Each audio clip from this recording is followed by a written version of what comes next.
Let's get into this right now with Chris Kenny, with Senator James Paterson, who's a Liberal from Victoria. Chris, that Resolve poll, it's one poll. I'm reliably informed there'll be something pretty similar tomorrow coming even via The Guardian. This shows that undecideds are falling, and they are falling the government's way. If it's too little too late, we'll know by Saturday night. But this is the data following up what you and I have known all campaign.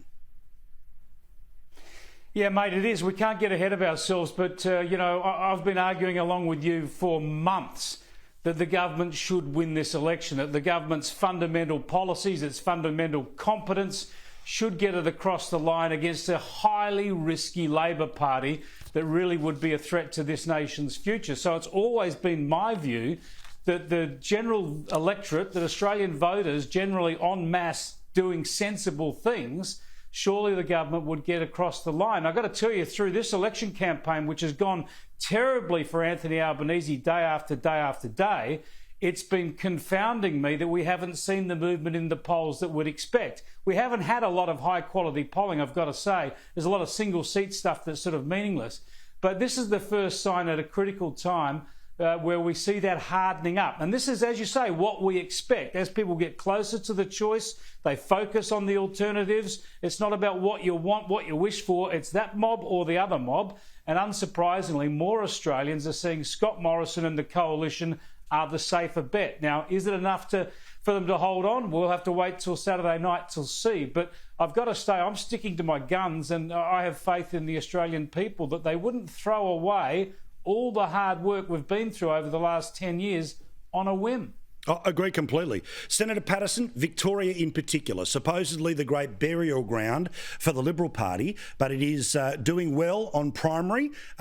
Preferred Prime Minister still seems to be Albanese, but that means that the assumption that wherever the Teals run, the Teals win, wherever Labor runs, Labor is winning. On this data, not true. It means places like Corangamite, incredibly competitive. If they can jag that seat, it's one off Labor, one to the government that could compensate for what might be happening in the Teals. Again, as I've said, that we have to build a buffer against the Teals. You can do that in suburban and regional Australia. Paul, I'm trying to make it a habit, particularly in campaigns, of not commenting on polling, but in the last 2 days I've visited 5 electorates on pre-poll boosts to visit our candidates. Keith Wallahan in Menzies, Sahil Tomar in Jagajaga, James Damches in Melbourne, Richard Welch in McEwen and Steve Brooks in Nichols. And what I sensed on those booths is momentum. And I think I put that down to 2 major factors. One is the Prime Minister's campaign launch on Sunday went particularly well, and his announcement of allowing young Australians to spend their own money from their own super funds to get into their own first home has been incredibly well received, particularly among young people, but also among parents who want to have a hope for the future for their children that they will be able to enter the housing market.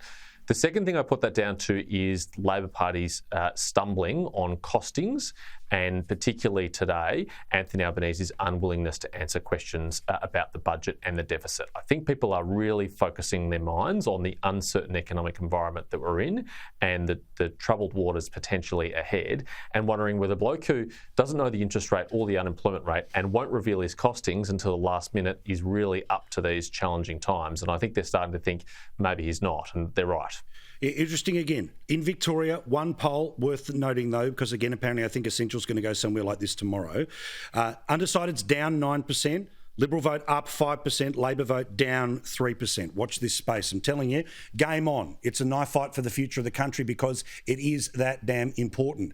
Now, interestingly, compare the pair where Albo tries to hide behind the human shield of McGowan today. Prime Minister turns up to do interviews. Tomorrow, Albo will be at the National Press Club. Tomorrow, the Prime Minister will be meeting actual voters, not reporters from The Guardian. Tonight, he was on Channel 9, where this is the way it went. Prime Minister, you said at your launch on Sunday, I saved the country. You don't hold a hose, you weren't in your tinny plucking people off rooftops, you weren't doing 16-hour days in PPE on COVID wards, you didn't get enough vaccines soon enough, you didn't get enough rats so that we could finally have a holiday interstate for Christmas, and China has set up base in the Solomons. Do you think maybe you slightly over-egged the part about I saved the country? Well, that's quite a long list you've been able to pull together. But let me say this. We've come through this pandemic better than almost any other advanced country in the world. JobKeeper was Save the Country. That's specifically what I was referring to. And if you don't think it did, Tracy, well, you can have that argument with the 800,000 people who kept a job as a result of that.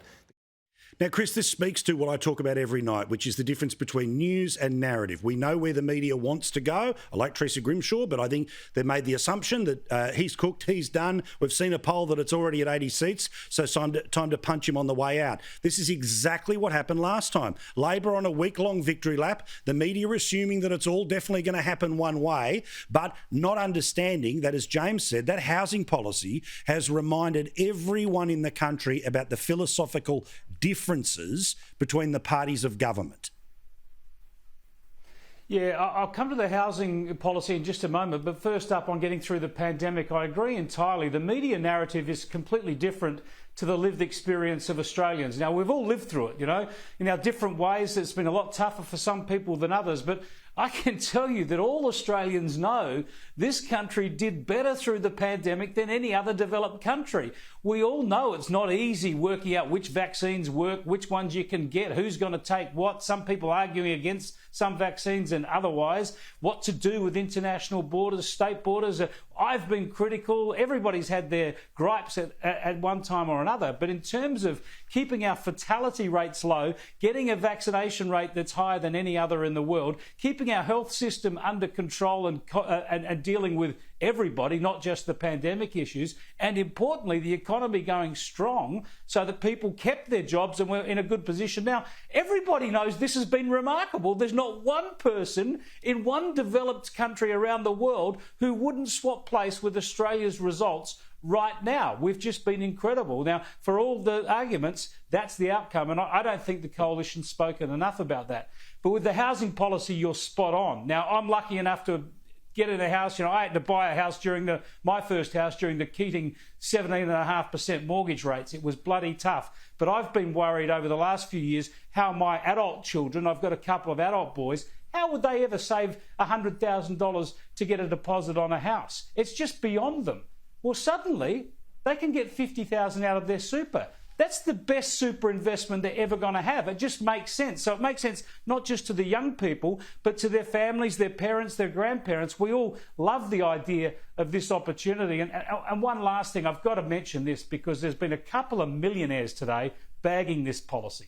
One of them is Andrew Charlton, former economics advisor to Kevin Rudd, who Labor are going to try and drop in from Bellevue Hill, from Millionaires Row in Bellevue Hill, where he owns a $16 million house, and they're dropping him into Parramatta. And he bought a $2 million house in Parramatta after they chose him as a candidate so he could say he lives there. He bought that cash. And he's enrolled to vote in another multi-million-dollar joint in Wallara. This bloke has more houses than Anthony Albanese, and he's worth tens of millions of dollars. And he says this is wrong. This is the wrong policy to let young Australians access their own super to get a start in the housing market. I mean, how bloody selfish and hypocritical is that? And how far is that Labor? How far has Labor gone from being the working family party? Correct. He's got more houses than restaurants he can name in Parramatta. Roll this tape from Ben Fordham this morning. Yes. A bloke from the local community said, "What are your three favourite restaurants?" You couldn't name three. Yeah. Look, you have some good interviews and you have some less good interviews. I actually saw that journalist last night. He asked me that question. He got me. I was just slapping the journal on the back last night. I said, "Well done, same question, two interviews."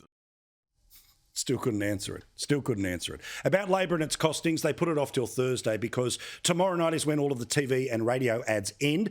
I understand that internet ads can still remain and you can still put stuff inside a newspaper, so we're still playing by the rules of the 1980s. But Labor's costings are being put off to a time when, hopefully, unless you see the news, you won't know any details of it. James, this is very deliberate and a very deliberate tactic to try to get under the wire. They say, well, Tony Abbott did it. Well, I can tell you who didn't do it, Bill Shorten.